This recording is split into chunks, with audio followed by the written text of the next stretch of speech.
You were born into a toxic family to rise, to heal, to awaken. Let's take a moment to go deeper. You see, there's something extraordinary that happens when a soul is placed into the midst of chaos, dysfunction, and pain. The wounds inflicted by a toxic family don't just leave scars, they leave openings for light to pour in, openings for awareness to awaken, openings for transformation to begin.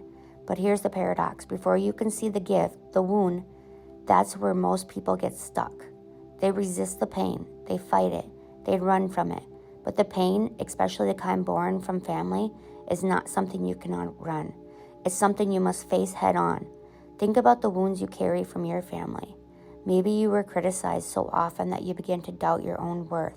Maybe you were ignored so thoroughly that you started to believe your voice didn't matter. Maybe you were controlled so intensely that you forgot how to trust yourself. Or maybe the love you crave was given with conditions, and you learned to equate love with performances, approved or sacrifice. These wounds are real. They hurt. They shape you. But they are also the catalyst for your awakening, because every wound carries a lesson, every scar carries a story, and every pain carries the potential for growth. Let me ask you this. When you think about the pain your family has caused you, what emotions comes up? Is it anger, resentment, sadness? The deeper question, what are those emotions teaching you about yourself? You see, chosen ones are not just here to heal their families. They're here to heal themselves.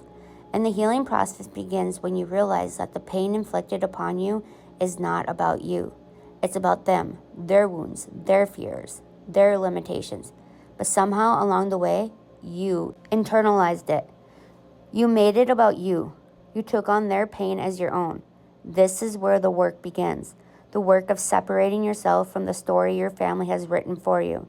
The work of reclaiming your identity, your worth, your power. How do you heal for wounds that run so deep they feel like part of your DNA?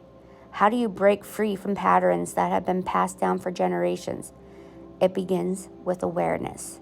Awareness that the way your family treated you is not a reflection of your value. Awareness that their toxicity is not your destiny. Awareness that you are not here to repeat the cycles, you are here to end it. Awareness is just the first step.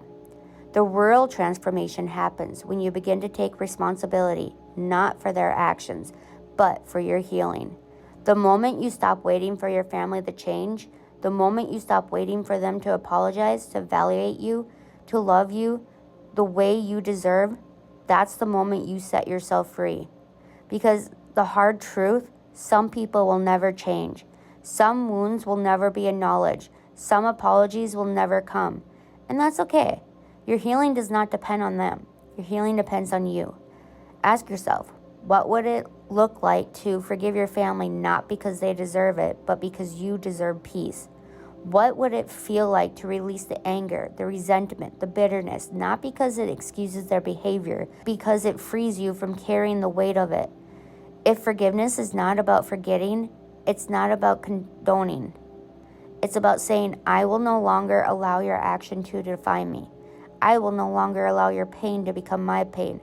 I will no longer allow your toxicity to dictate my life. And that is where the gift begins. The gift becomes clear. Because as you heal, you awaken. As you release the pain, you remember your power. As you break free from the patterns of your family, you step into the fullness of who you are. But let's not sugarcoat it. It's a messy process. Healing is not linear. Awakening is not easy. There will be days when the weight of your family's dysfunction feels unbearable. There will be moments when you question whether you're strong enough to break the cycle. And in those moments, I want you to remember this. You were chosen for this. Not because it's easy, but because you are capable.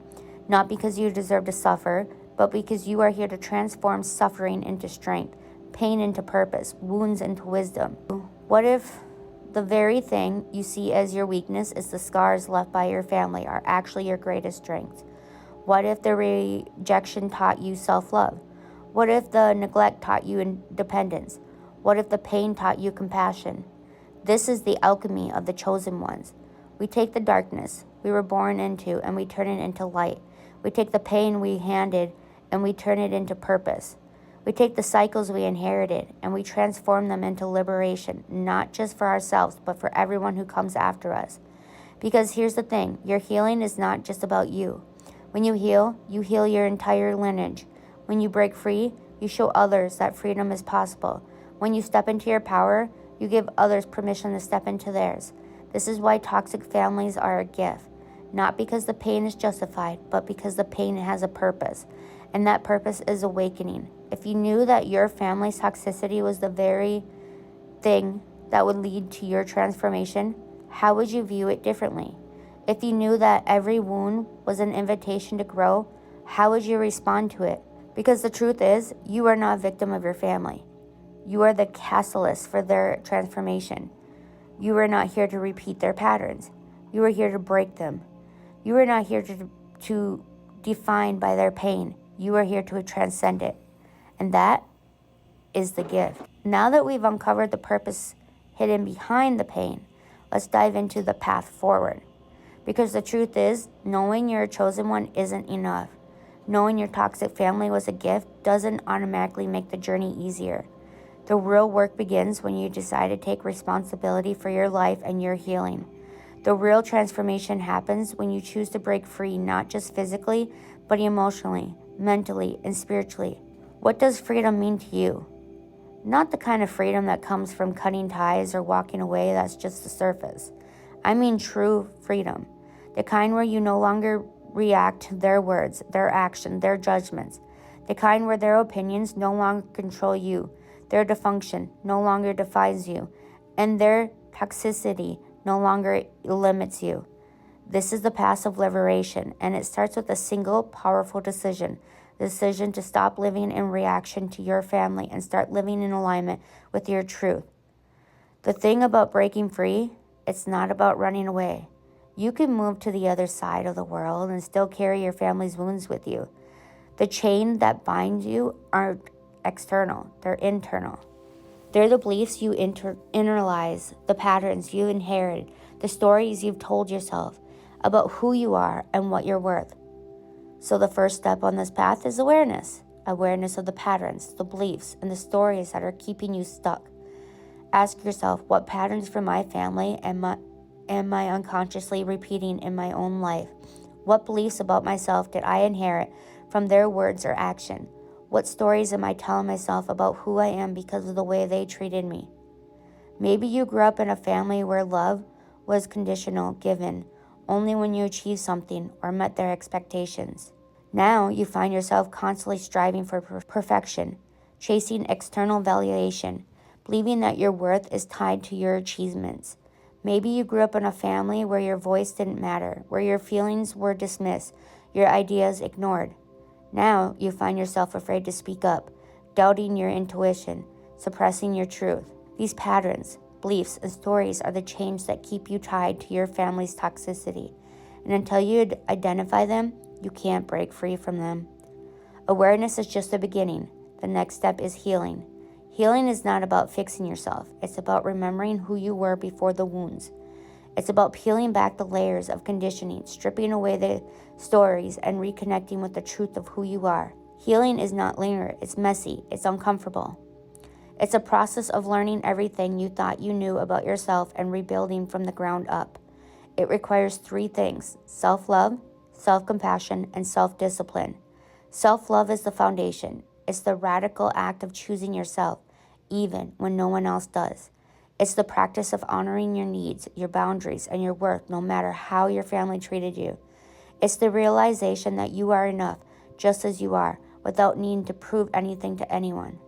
But self-love isn't always easy, especially when you've been conditioned to believe you're unworthy. That's where self-compassion comes in. Self-compassion is the gentle voice that says, it's okay to feel hurt.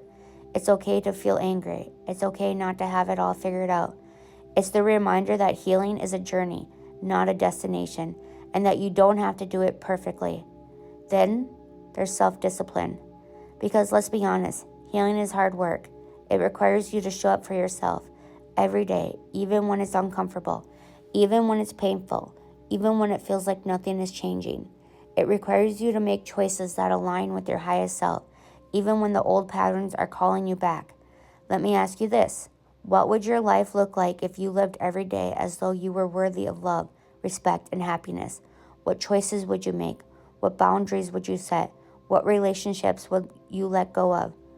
That's the essence of breaking free. It's not about changing your family. It's about changing yourself. It's about stepping out of the role they cast you in and stepping into the truth of who you are. The deeper truth, breaking free, doesn't mean abandoning your family. It doesn't mean cutting them off or refusing to speak to them unless that's what's truly necessary for your well-being. Breaking free means detaching from their energy, their expectations, their narratives. It means loving them from a place of wholeness, not obligation. It means seeing them for who they are, flawed, wounded, imperfect human beings, and choosing to rise above their pain instead of being consumed by it. The most beautiful part, as you heal, you become a mirror. You reflect back to your family what's possible. You show them that transformation is possible, that freedom is possible, that love is possible. You may never hear them say it, but your healing will inspire them. Your light will awaken something in them, even if they don't know how to express it. What if your greatest act of love for your family is not fixing them, but becoming the fullest, freest version of yourself? What if your healing is the very thing that plants the seed of change in them, even if it takes years or lifetimes to bloom? This is the path of the chosen one. It's not an easy path. It's not a glamorous path, but it's a path of purpose, a path of transformation, a path of liberation. Every time you choose to rise above it, every time you choose to heal, every time you choose to love your family, in the face of their dysfunction, you are fulfilling your purpose as a chosen one.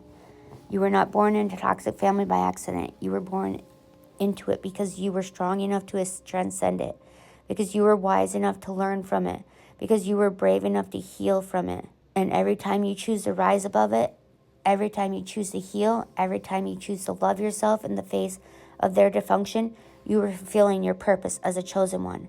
As you walk this path, remember, you are not alone. There are millions of chosen ones out there, just like you, breaking cycles, healing wounds, and rewriting their destiny. Together we are creating a new world, where love, compassion, and truth are the foundation. Ask yourself one final question. If you truly embrace your role as a chosen one, if you fully step into your power, what kind of life would you create?